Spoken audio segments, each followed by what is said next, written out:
Students, whatever homework is given to you, you have to submit it on the very next day between 8 am to 1 pm to the given WhatsApp number, and it is compulsory to submit your homework as your attendance will be marked on the basis of your submission.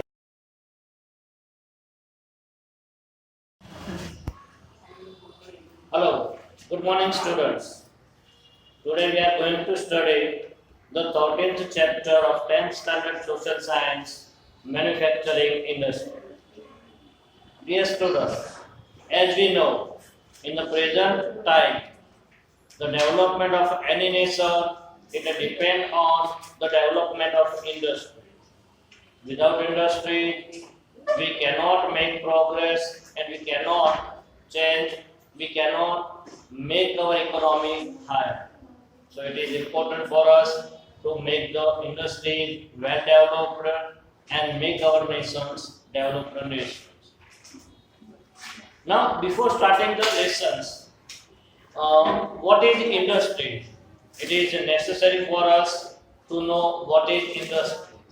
What does industries do for the nations and why it is important? As we know, students, today into the fast growing country, fast growing time, it is necessary to supply the goods to the every people of the world, every people of the nation.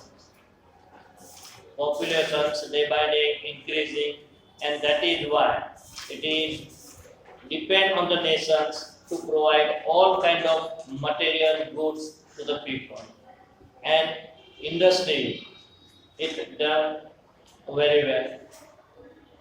Now, what does this industry do? So, industry is made actually the process of things in which man can change natural resources into the usable conditions with their intellectual, culture, and economic capacity, and that is called the industry. The definition of the industry is this: the process in which there is a change of the natural resources into the usable goods with the intellectual, cultural, and economic capacity. That is called the industry. Actually, we talk about our India. We have started making industries, establishing industries since Indus Valley civilization. We have taken very remnants at the time of the Harappan civilizations, when during the excavation process we have found so many examples of this well-developed industry. Since Indus Valley civilizations came, we prepared cotton clothes, clay utensils, things of the bell metal and the beds, and various other things, and we export to the rest of the countries at the time of the Indus Valley civilization. We got the proof for it. Up to the 18th century, the India it was ahead in shipbuilding industries too.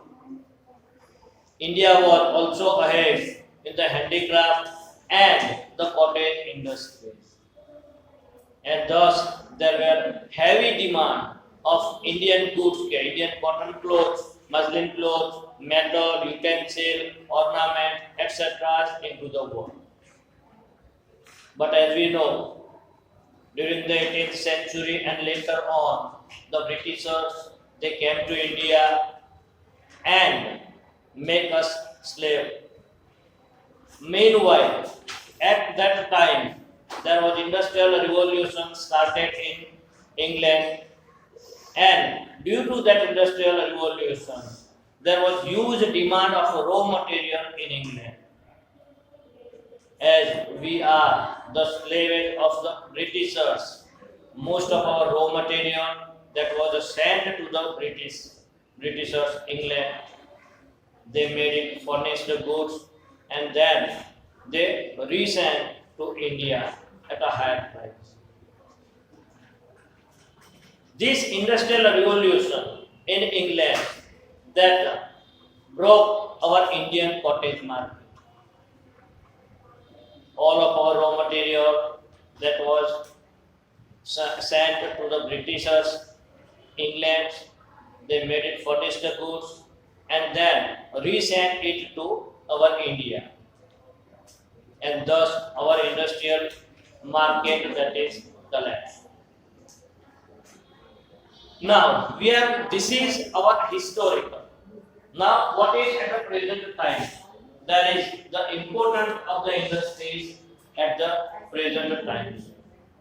As we have discussed earlier, the existence of a nation, it depends only on the development of the industries. The nation becomes well developed only when they develop the industries. Economic development without industrial progress, industrial process, that is impossible. We cannot make our economy well developed without the industries, and that is why it is necessary for us to develop our industries. The countries the economic development that strengthen our countries, industries, strengthen our Indian economy, and the countries like America, Japan, Russia, etc. They have developed their industries in their nations, and with that industrial development, now today they become the well-developed countries. Those countries who have not developed industry, they remain still behind. They cannot develop their economy, and that is why they remain poor. The countries like Sri Lanka, Bangladesh, etc., Pakistan, they have not developed their industries, and due to that, their economy that is very poor economy. Now, what they have to do? Those countries which have not developed their economy, they would have to sell their natural resources at a very high price. Natural resources at a very low price to those countries which are well developed in the industry. And those countries they have not developed industries. There is a huge demand of goods.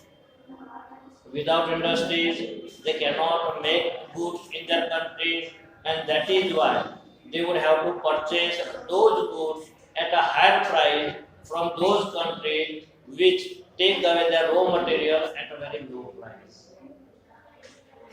Dear students, this is the importance of industries in our economy.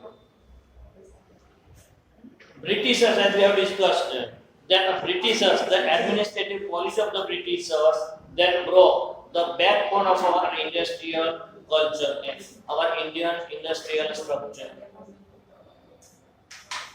However, during the slavery period, we have developed some of the industries, and those are here. In 1853, we have made the first iron furnace at a trial base.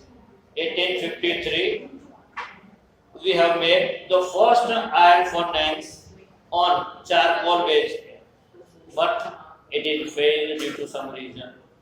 It cannot get success.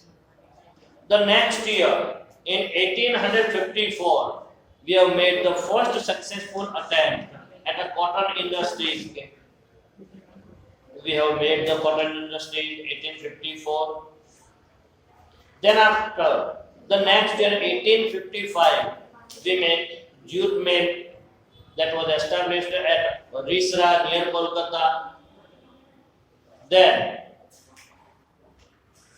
in 1874, the new factory for making irons at Ulti we have found, but after few years it is closed for some reason.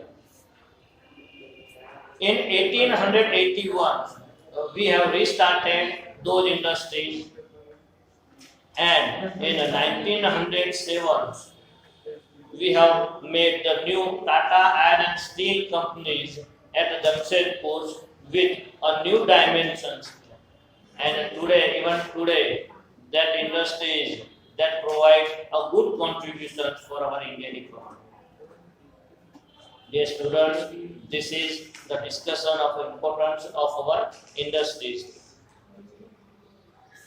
Now, these industries is classified into the three categories.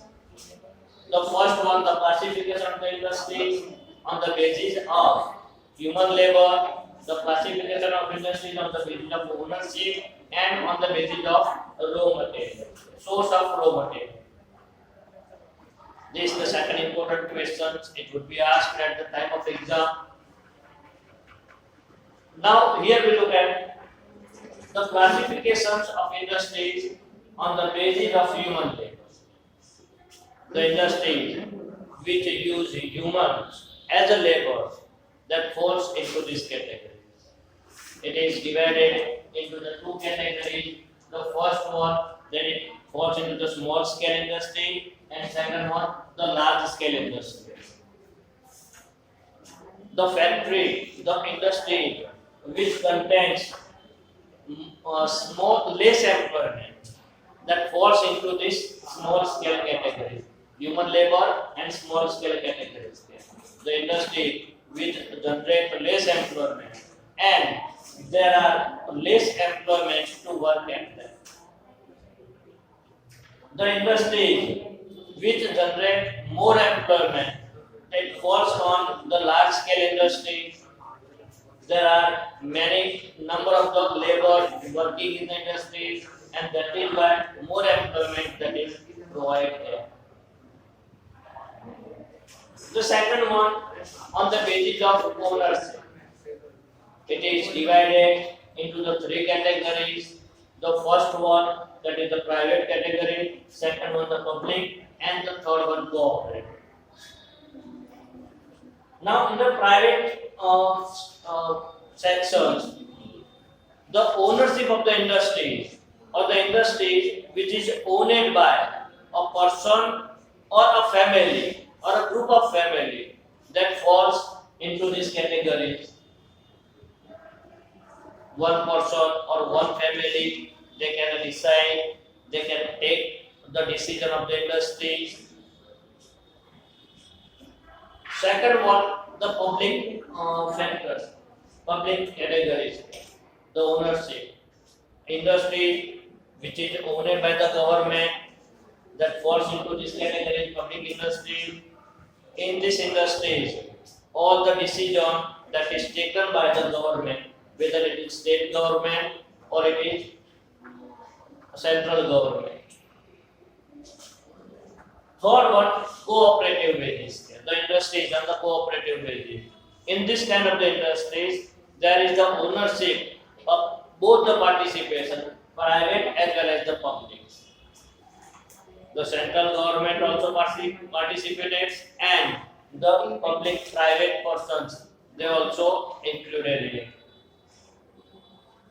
The management that is done by the private owner and the ownership of the companies that is of the government that falls into this categories.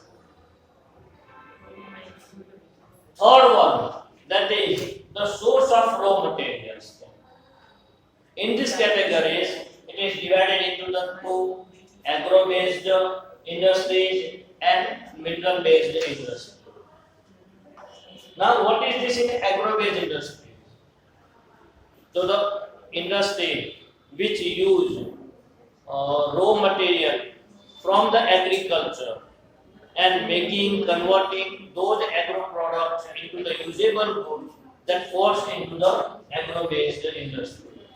Just like the cotton industries, silk industries, jute industries, etc.